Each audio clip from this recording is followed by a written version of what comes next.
this goes way beyond left and right. Where I come from in Labour, this is totally out of order and needs to be exposed. Yeah. Tom, you know, there was a bit of party politics going on yesterday. I mean, you were, Home Office Minister. And frankly, your government too rejected the calls for a national inquiry. Well, I think one of the marked differences is that we've had a local authority come forward on a cross-party basis to say that they want to have a government-led inquiry on this. I think that is calls that we should take very seriously. And I also think what is significant is that the work that this channel has done and others, we are seeing fresh allegations coming forward on a daily basis. That's a fair point. That is a fair point. And I think that it would be wrong to not take account of that and do something about just it. to say, this is the new era. The truth has got to come out. Full respect for that. And I agree. And I think one of the things, I watched the debate yesterday afternoon from afar, and the question that I would like to have asked many of those Labour MPs who were standing up and dismissing the case for this is, are you really confident in your heart of hearts that there isn't anything untoward here in the sense of a cover-up? And I just don't think that anybody in the House of Commons can say with certainty that that isn't the case. I think there are really genuine concerns. In fact, we are seeing new allegations come forward. Andy Burnham is a savvy politician. Yeah. I think he shifts the weather on this bit as well, and he realises. I mean, I thought the other day when I said, if they don't do a national inquiry, I will raise the money. Whatever it costs, I'll raise it, I can do it. And we'll find some independent judges. No, I mean, if the government won't do it, I'll do it. I think Starmer's going to shift on this, don't you? Well, I think the lines have been so thin in terms of... I can't mount, thinking through the arguments that ministers would play through on this, I can't find a single credible argument to not go ahead with a public inquiry. But I was surprised at the kind of very aggressive approach that the Prime Minister took yesterday in relation to this. This has to be about the victims. I think you're right to say that. He's using the J inquiry. But that was broad. And the J inquiry is 459 pages. It mentions Rotherham once. And you're right, it was very, very broad. He's going to have to shift on this, isn't he? He certainly will. It's absolutely necessary, and it's absolutely necessary that we don't go on about the party politics on this, that there has been a reluctance to engage with the truth over 20 years. Right? This is disgracing our nation. Is this because people can't accept that... I mean, let's remember back to 97. Yeah. Let's think what Peter Mandelson and others, Tony Blair and others were saying. I mean, the new ambassador to Washington. Well, we'll see whether Trump wants him. It's not up to Trump whether he has him. Well, do you know what? In a way it is, though, isn't it? Well, I think that would be wise to pursue that. But But, they all talked about diversity, as if diversity for its own sake was a good thing. And we all accept diversity actually can be a very good thing, but provided it comes with a degree of integration as well. Isn't this a failure of integration of communities? Isn't it a failure of the multicultural experiment? Absolutely. I mean, Nigel, you're more aware than most that we're now in a new era. This stuff is not going to stand anymore. No. So we have to understand that people were part of their era, including the Conservative government was part of its era. They were reluctant to inflame. However, there's no compromise on this. The truth of this has got to...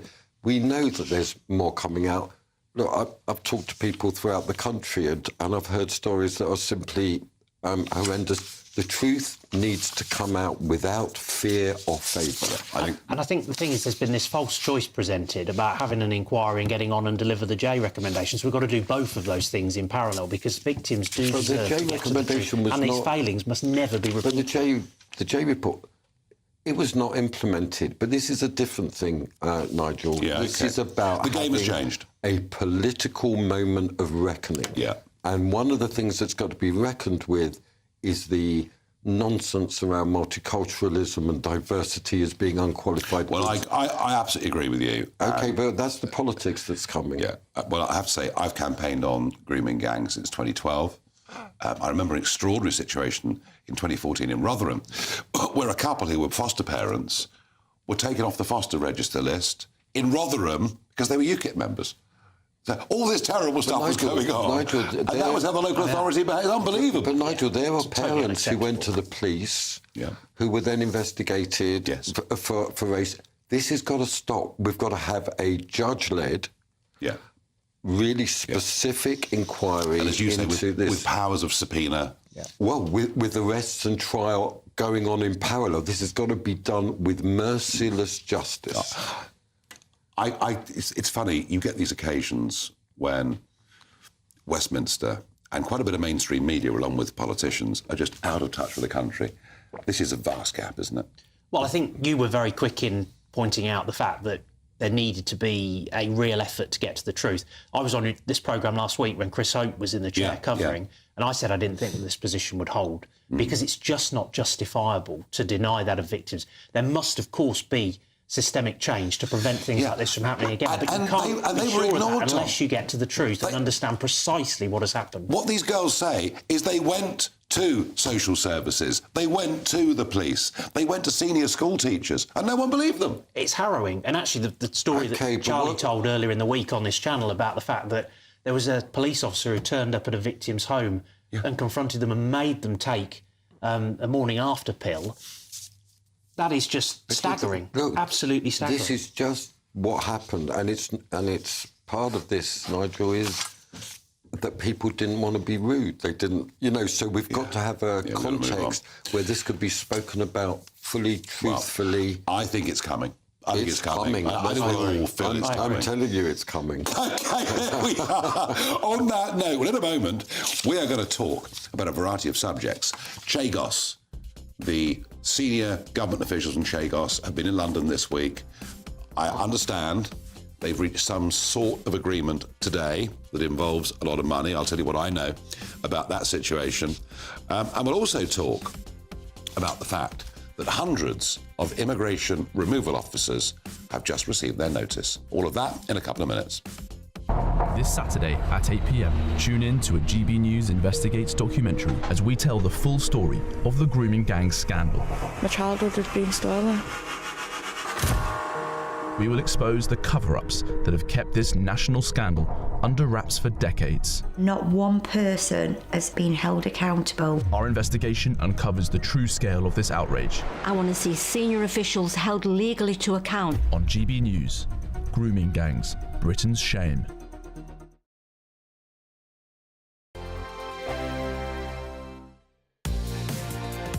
Mornings don't have to be tiresome, especially if you have the right company.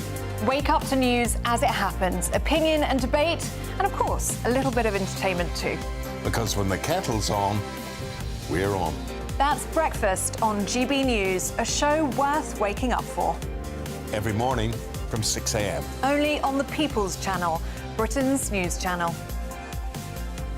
We'll spread the news, you spread the word.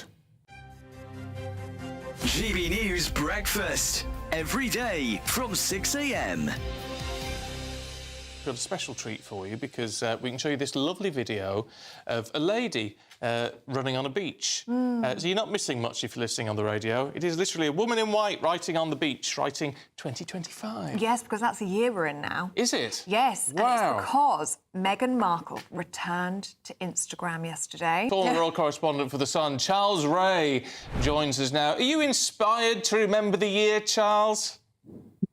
Oh, Happy New Year to you too as well.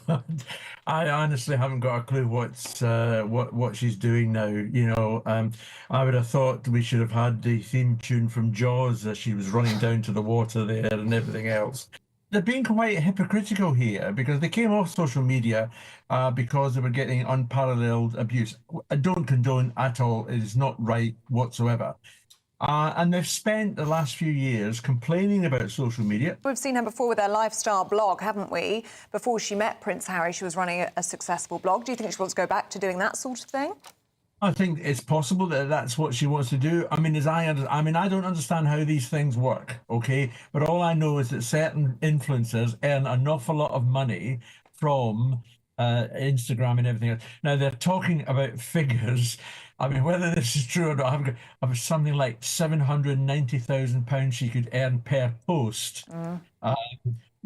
So it's quite incredible what she can possibly earn out of this. It's interesting, though, Stephen and Ellie, that she's actually switched off all the comments on this one. Yeah, I noticed that. Clearly, she doesn't want to have anybody on there saying anything nasty or anything good about it. GB News, the People's Channel. This is Britain's Newsroom, where your voice matters. It's just astonishing. With expert analysis and honest opinion, we don't just keep you informed. We bring you unique perspectives you won't see anywhere else. Can't argue with any of that. When the news happens, it happens here. On Britain's Newsroom, weekdays from 9:30 a.m. Only on GB News. I'm Michael Portillo. This is GB News, the People's Channel, Britain's news channel.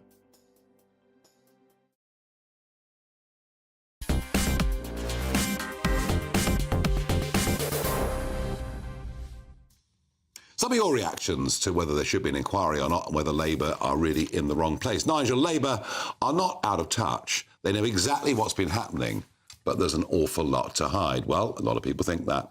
Hazza says, out of touch and definitely turning a blind eye. Now, the Home Office, of course, want me to give you their statement on this situation.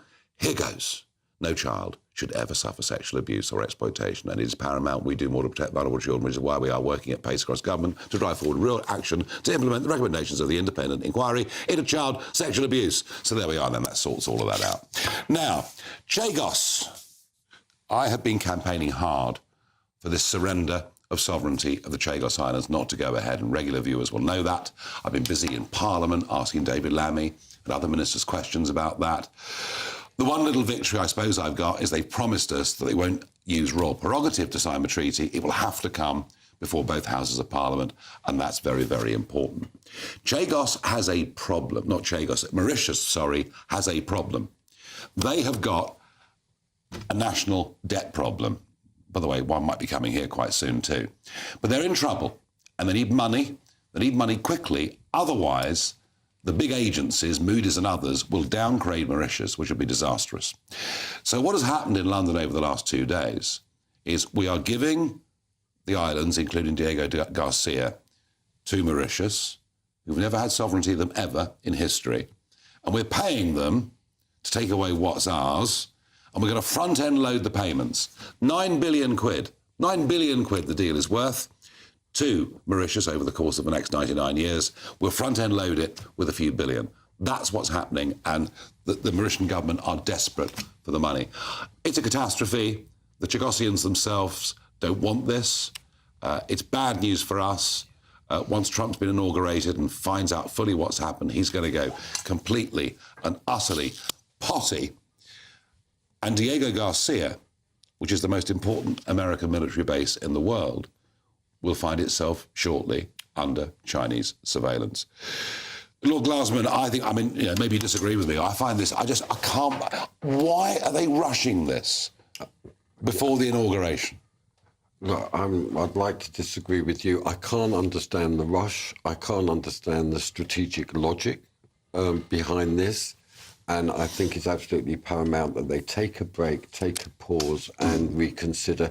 This could be a legacy of the old era of the Tories. Well, James Cleverly, as Foreign Secretary, began the negotiations. Yes, exactly. So because of a judgment from the International Criminal Court, who, by the way, have no legal power over us. No. I'm going to ask Tom that. I mean, again, this is a funny one. You know, Priti Patel gets up as the shadow foreign and says this is all awful, but I get up and say, well, there's Mr. Cleverly sitting there and he started this. What do you make of this?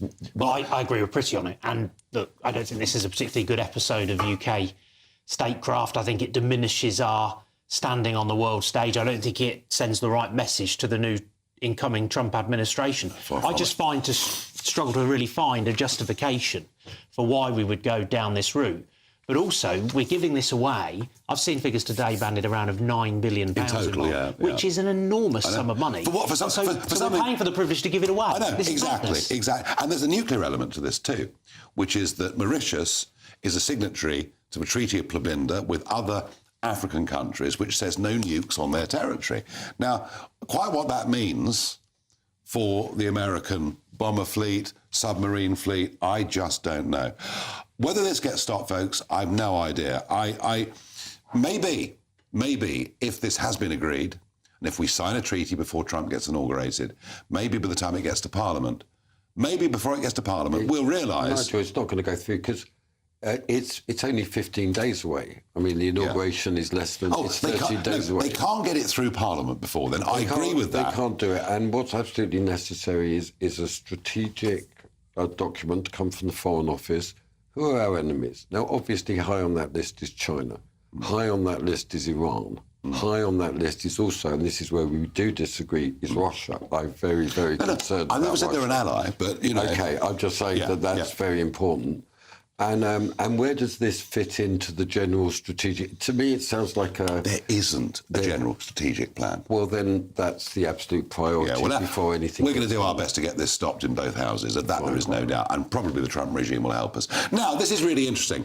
I got an email in yesterday, and it's very, very interesting. The Home Office are sacking a third of the immigration removal officers. Now, the Home Office say, since the election, enforced returns are up 25% on the same period last year. They are. I think that's overstayers rather than failed asylum seekers, but we don't... Still, be generous. But still. So the Home Office is saying, we're getting rid of these people, a third of them, because they were taken on to assist people to go to Rwanda.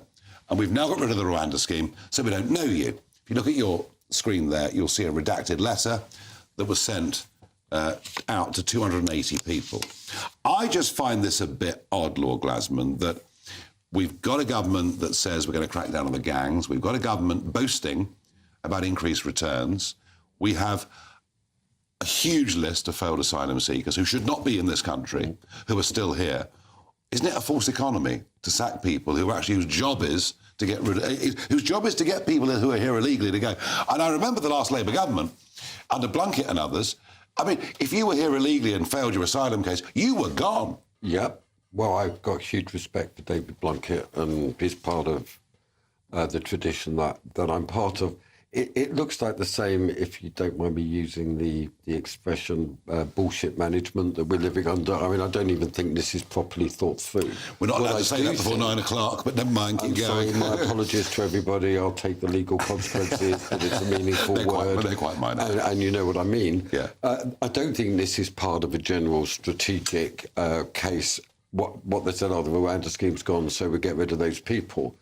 What I do think is that the border defence that's coming our way is going to be very heavily unmanned drones. I think this is the direction of travel. I think that with the Trump administration effectively deporting people in a very systematic and large-scale way, that will have a very big effect here.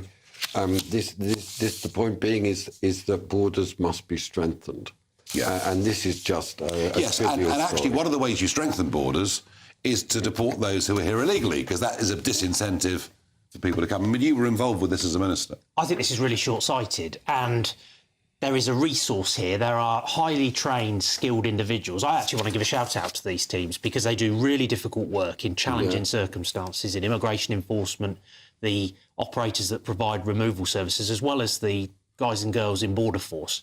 Brilliant, dedicated, committed people. And the government is very reliant on that aspect of this work because having removed the deterrence, the only chance they've got of shifting the dial is really very dramatically increasing removal numbers. And so to erode that capacity is a mistake. What they ought to do, actually, and I'd be asking questions about this in Parliament, is what are they doing to get on and deliver the one-stop shop that I legislated for, which is all about quickening these processes judicially, putting priority removal notices on people and getting them out of the country. These individuals that have been trained to do this work could be helping them to do just that. I really think they should have another... No, I'm very surprised. Now, one more topic on this segment, the What the Farage moment. So, guess what happened yesterday? It was cold. It was cold. Really cold. Big high pressure, cold.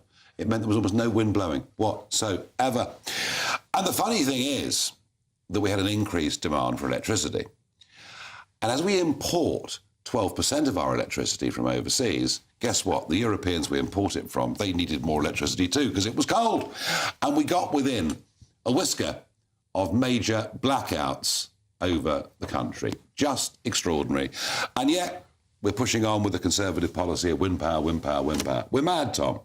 Well, I have quite a track record on that issue, as you know, in terms of having been quite sceptical in the past about the way subsidies are deployed, particularly in relation to wind. I think we should be focusing our financial energies around emerging new technologies and pushing forward with those rather than subsidising very heavily established industries. That's always been my approach. funnily enough, one of the most interesting constituency visits I ever went on was to a surge capacity power station. So, you know, we've got a back history of having got that capacity in place should we need it. Yeah. But what seems to me to be absurd is the position the government's taking around oil and gas, because those challenges in the years ahead are only going to get more difficult. And so to be importing that production in future just seems absurd to me. Without gas to back this up, I mean, the whole thing falls to pieces, doesn't it? Completely. I mean, but this is all part of leaving out that. Look at what happened to Germany. This is a really important story. Sorry to return to Germany, but Germany was basically the main industrial power in Europe. Yep. And then they kind of went on this magic fairy march where they banned fossil fuels in the country. And nuclear. And nuclear. At the same time. And then, so they were entirely dependent on Russian oil and gas. Yeah. Then suddenly Putin invades Ukraine. Suddenly they're under pressure from America. Suddenly Nord Stream gets blown up. And they're in a diabolically terrible situation as regards both industrial capacity and in terms of domestic demand when it gets cold. So we've got to absolutely engage with the fact that oil and gas are going to be part of life for the next 25 years.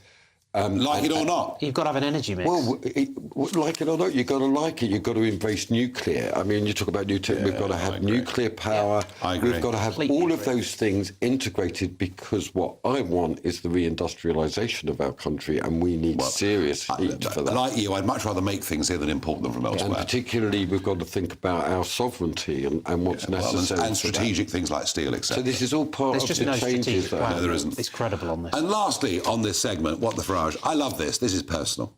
So do you remember when Jaguar came out with their ridiculous adverts? You know, these sort of androgynous figures and no cars anywhere. And, I mean, look at it on the script. You've never seen nonsense like it. Anyway, I came out very strongly saying the whole thing was utterly ridiculous. And I was attacked by the managing director of Jaguar, who said Nigel Farage is not our target audience. Well, actually, I would have thought I really was perfect their target audience. I mean, the whole thing. You know, shouldn't have been Buckinghamshire, really. You know, I mean, anyway. I'm speaking. I can see it. Yeah. Anyway, I'm pleased to report, no, I mean this, that their sales figures for the last quarter are down by over 25%. Fantastic. Go woke. Go broke serves you bloomin' right. In a moment, I'm going to be discussing with a cousin of Assad the situation in Syria today, and why do the Trump administration, the incoming administration, want us to take back British ISIS fighters in Syrian prisons? Which is a difficult... Hello again and welcome to the latest forecast from the Met Office for GB News. It's going to stay cold out there for the next 24 hours. Frost and ice are the main issues, because for most it will be dry as this area of high pressure moves in. However, we keep the northerly winds for the north of Scotland, the east coast as well, so further showers coming through overnight. And where those showers fall onto the cold surfaces, of course, there's always the risk of icy patches. In fact, just about anywhere could see slippery surfaces by the start of Friday. For most, though, it's a clear night with freezing fog patches forming Northern Ireland, parts of Wales and the Midlands, and temperatures dropping below -5, below -10 in places.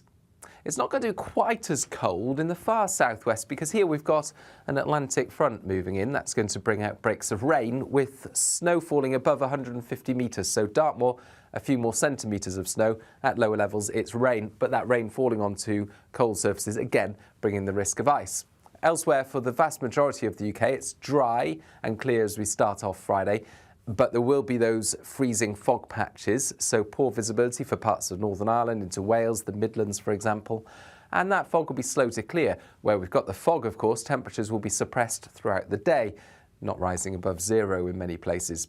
But where we've got the cloud and those outbreaks of rain, it's going to be a touch milder, although the rain will tend to fizzle away by the afternoon, and most places will end up dry. A few showers into the north and the east. Temperatures 0, 1 degrees at best in many places. Saturday starts off in a similar vein. We've got widespread freezing fog across central and eastern parts of England in particular. We've also got this area of patchy rain into Northern Ireland, parts of Wales and the southwest, again giving some sleet and snow over the hills. But eventually that moves through and we see a gradual lift in temperatures into next week. Join me, Camilla Tominey, for a frank and honest discussion with those in power that cuts through the spin and gets to the heart of the issues shaping our nation. You haven't confirmed that you want to stand as leader, but you haven't ruled it out either. This report basically says that he's not fit to stand trial. Is he indecisive? Incompetent? I deliver the dose of reality Westminster needs. That's the Camilla Tominey Show at 9:30 every Sunday on GB News. The People's Channel, Britain's news channel. Good Afternoon Britain isn't just about us. The wonderful thing about this programme is it's about everyone watching. It's an interactive programme. Well, there absolutely is something to see here, and we're going to be talking about it more. Whether it's breaking royal news, Will, please bring us up to date, or indeed a particularly punchy speech in the House of Commons. Very, very curious. We bring it to you live, and then we bring you live reaction as well. That's Good Afternoon Britain, weekdays from midday. Only on GB News, the People's Channel, Britain's news channel.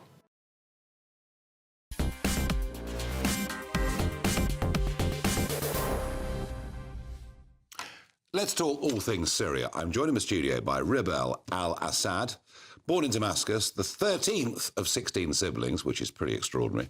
And, of course, you are a relation of the recently deposed leader of Syria, but Yes. you've been a dissident, an exile. Tell us a bit more. Yes, well, I left my country with my family when I was 9 years old into exile.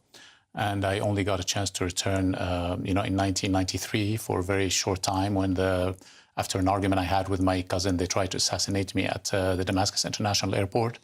Then I was able to travel to Boston. And when I came back in 97 to visit my father again, I stayed in Syria to take care of our charity. My father left. And then I went to my father, tell him that they were torturing our people. They were arresting supporters and, making them sign white papers. And so at one point we had over 250 people at the house. So I had to go travel to Spain and tell my father this is what's happening. They cut off the electricity, the water, the phones. And a few days later, the regime sent tanks, rocket launchers, gunships to bomb our house, and I couldn't go back since 1999. Assad's gone, your relative. It's difficult having that surname, is it? Yes, it is. I know you're living here with your family. Yes. He's gone, but is the new group that's replaced him anything to celebrate? No, it's definitely not. I've been working for, promoting democracy, human rights, and freedom in Syria since 2009, when I was heading the channel Arab News Network, which is the first satellite TV channel in the Middle East to promote democracy and freedom. We were jammed by the Syrian regime in 2009. This is when I set up my organization, and then I set up the Iman Foundation to promote interfaith, intrafaith, and challenging extremism in 2010. So where do we go? I've been working since for that. And sadly, the international community, did not support any genuine democratic groups that you had in Geneva all those years, the Islamists on one side and the regime on the other. And they were asking them to come up with a constitution.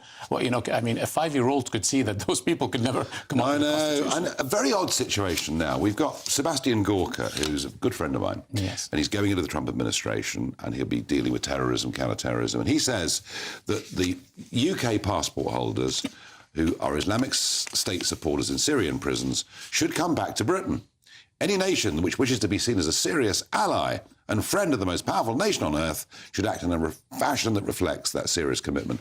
I think what the Americans are thinking is the ISIS fighters are in Syrian prisons, but they could be released at some point from those prisons, so that we need to take responsibility and put them in this country in our prisons. Does that make sense? Yes, but actually it doesn't, and I'm very shocked by this thing, because as you know, there are thousands of jihadis who went to fight from Europe, who went to fight in Syria. Yeah. And if you remember, Rob Wainwright in 2016 said there's between 3,000 to 5,000 jihadis back in Europe.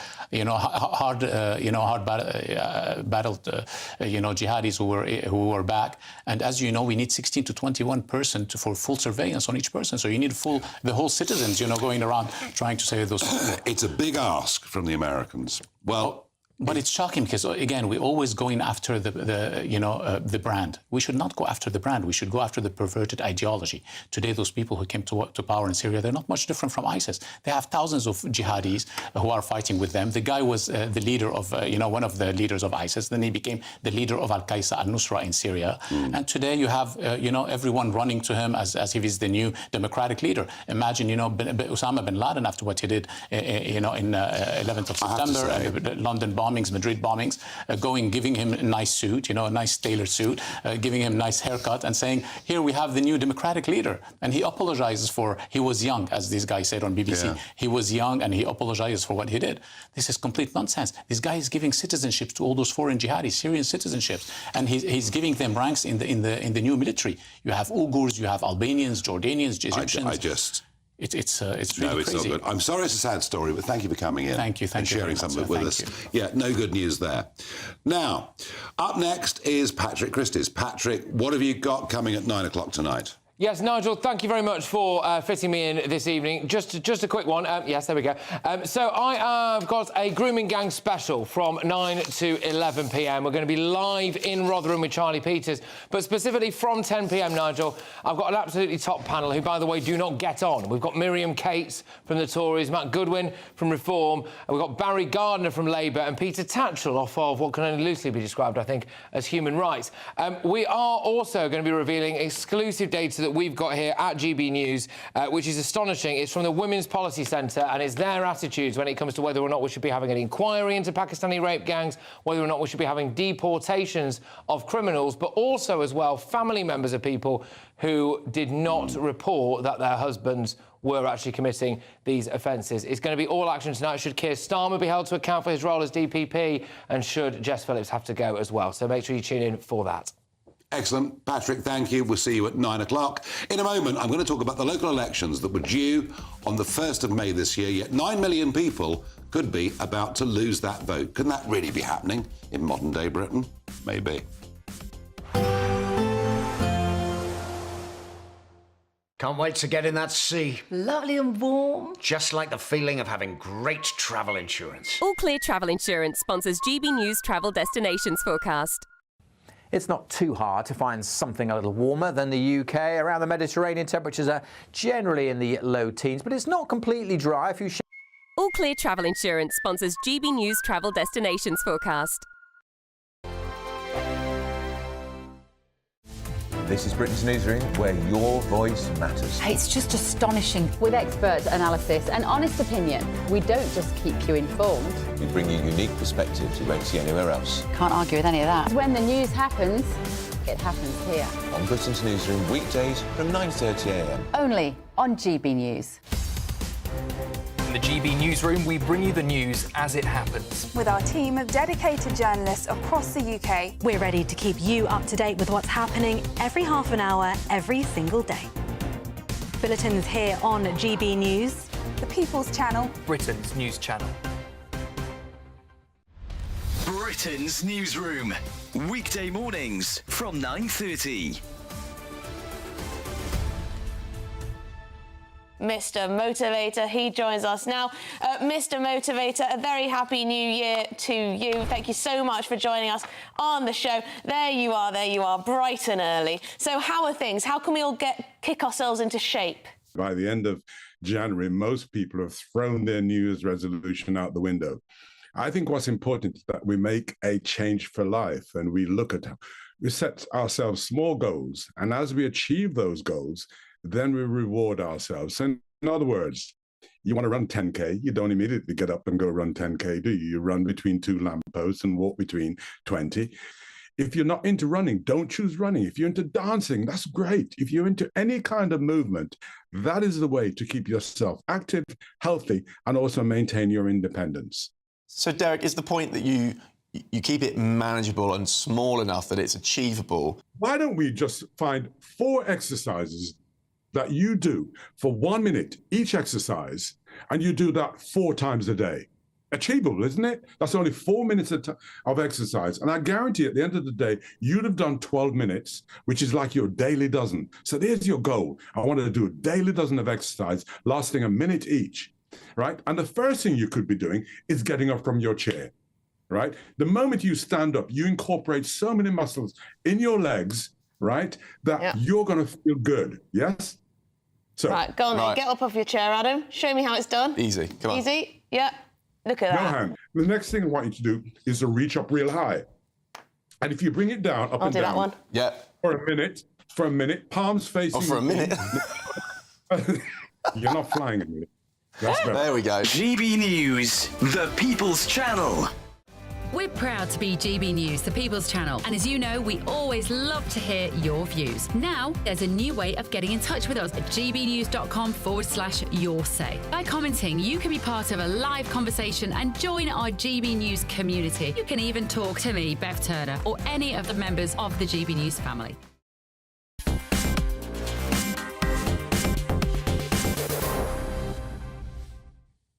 Surely not, I thought. No, this can't possibly be true. I was told about a month ago that maybe many of the elections taking place in this country on May the 1st would be suspended, but no, surely not. Only dictators cancel elections. Well, it's happening. Labour have got big devolution plans, big changes to local government for this country they want to put in place. And guess what? The Tory councils, and most of them are Tory councils, 12 of them, and it could be up to 15, have already voted to not hold the May the 1st elections, but to delay them whilst a new plan comes in that would scrap county councils, scrap county identities, scrap local district councils, put in place unitary authorities and make sure every county, or what was left of it, had a mayor. All of this being done without any local referendum, without any debate whatsoever. But we'll begin talking about the cancellation of elections. It means that 9 million people who would have been voting on May the 1st, it looks like they will now be denied that vote. And indeed, there'll be people on county councils who, by the time, if this plan goes through, lose their seats, will have served 7 years. Have you ever heard of anything like this in your life? Well, the only thing I could compare it to is when Margaret Thatcher cancelled May Day as a bank holiday because she hated the working class. You know, that was another May Day scandal. She did. She did. What I'm saying is, it seems that this, I mean, you've got to have the election on the day of the election. This is bizarre. You're all running scared of reform, aren't you? Well, I don't think that what is very good about this is that there doesn't seem to be a credible plan, does there, about what reform they want to deliver and the justification. Well, now, if you were going to delay these for a year in order to deliver on a concrete plan of reform, that's one thing. Yeah. But to get to the point of 7-year terms for local councillors, it's unbelievable. Can't be right. And we've had reform in Northamptonshire with the move from the sort of county council model and the districts and boroughs to the unitary. I actually think that's been quite a good thing in terms of improving the quality of services. But you've got to have a clear plan to get there, and 7-year terms just can't be right. Nigel, I mean, I'm really in favour of just restoring the counties. So am I. Well, we're about to abolish them. No, so I'm completely on the other way on this. Restore the counties, you know, the idea of, you know, parish councils and all these things. The theory is that for most counties at the minute, there's a county council and a district council and a town/parish council. But the problem, I think, Tom, with these changes is it's yet another kick in the whatsits for the smaller rural and small town communities, because your unitaries will be naturally dominated by the bigger population cities and towns, and that concerns me. That is one of the challenges, and for example, in my area, there was a very firm commitment to trying to maintain, for example, local decision-making on planning. So localised planning commissions, which I think was the right thing to do, to retain that very local approach. But broadly, I agree with you. I think rather like justice delayed is justice denied, I don't know what's going on. is democracy denied. I'm joined down the line from Norfolk by Councillor Sam Chapman-Allen, Chairman of the District Council's Network. And Sam, Norfolk voted earlier on today, Conservative-dominated County Council, overwhelming vote to suspend these elections. How do you feel about the potential abolition of district councils? So I think we need to start off and talk about the part of what... Oh dear, we have tech issues. I think they're his, not ours, but there you are. If we're going to fundamentally change local government, shouldn't we actually... I mean, isn't it better to hold the elections and then over the course of the next 4 years work out, have a debate about how we want it to run? I mean, do people want these mayors all over the place? Well, this mayor is a French thing. I mean, it's not really... There was the mayor of the City of London. That's a historic thing. But it's got to the stage where people don't even know where they live anymore. I do a lot of work in Grimsby, and they don't know if they're in North Lincolnshire, in the Humberside Authority. You know, whoever... We've got to restore the places of affection. So, I mean, this is a deeper issue. Go with the with the ancient ways. You know, people used so to this understand... is an identity thing, isn't it? I think it is, and I think it's, once again, a tin ear to the wells of affection that people have for their place and their community and where they live. So, I mean, this stuff about, obviously, they're running scared of you. That's absolutely clear. But that's a trivial point in a way. Local government has been chipped and chopped, and I think restore the counties. I've got this idea, you know, of a parish commune, you know, where people... This sounds really lefty, folks. Come on, here we go. You know I am. You know, where people can actually go, you know, once a month and vote on matters, you know, where it concerns the parish. Well, that's almost like what the Swiss do, because they have these referendums at local issues what and we national... did, you know, with the hustings and the local, you know, this is all part of the ancient ways that have been administered. So now it's got to a very extreme level where people simply don't know where they live. And I think that's terrible. I mean, your county's now been split into two. Yes, so we have two unitary authorities in Northamptonshire, North Northamptonshire and West Northamptonshire. And I think it's fair to say, I mean, the point about running scared, actually, I would suspect that a lot of these Conservative councillors would rather not have this reform. You know, this is an agenda that is coming from government about this reorganisation to move to unitaries, which will see the abolition of district and borough councils. And I think, you know, looking at that as well, you're losing your county councils, and in a lot of areas there will be concern, for example, about having a metro-type mayor, like you've got in other parts of the country, and there will be worries in rural areas about the big focus being on the Who's been towns. asked about this? And what about this? Do you know anybody who says they live in Medway? Have you ever met anybody? Never. Do you know anybody who says I live in North Humberside? Yeah. I mean, this is all part of the same BS. Sorry, I know it's not mine. I'm learning. But this is nuts. There's got to be strong local and strong areas. It should be properly worked up before you're delaying. This is very late in the day. OK, has unitary in your home county, has it saved any public money? I think that's difficult to quantify. I suspect that the services are going up and up and up in terms of the cost of providing them each year.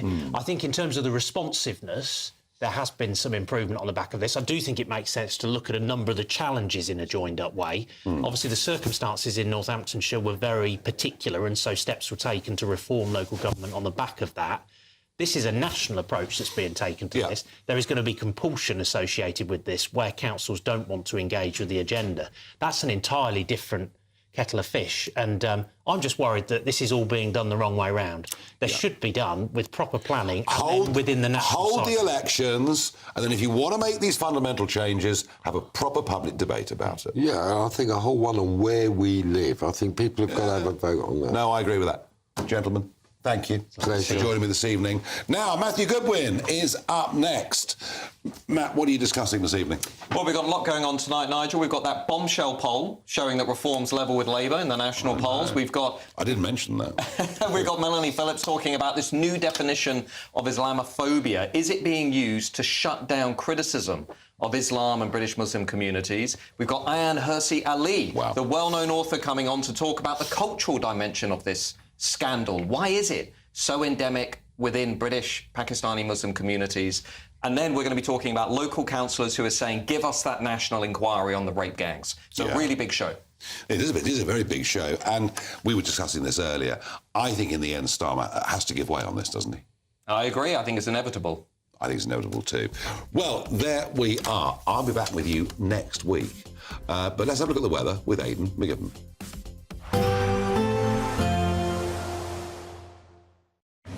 Even though we'll see a cloudy start, it'll be a bright outlook for the rest of the day. Boxed Solar, sponsors of weather on GB News. Hello again and welcome to the latest forecast from the Met Office for GB News. It's going to stay cold out there for the next 24 hours. Frost and ice are the main issues because for most it will be dry as this area of high pressure moves in. However, we keep the northerly winds for the north of Scotland, the east coast as well, so further showers coming through overnight, and where those showers fall onto the cold surfaces, of course, there's always the risk of icy patches. In fact, just about anywhere could see slippery surfaces by the start of Friday. For most, though, it's a clear night with freezing fog patches forming Northern Ireland, parts of Wales and the Midlands, and temperatures dropping below -5, below -10 in places. It's not going to be quite as cold in the far southwest because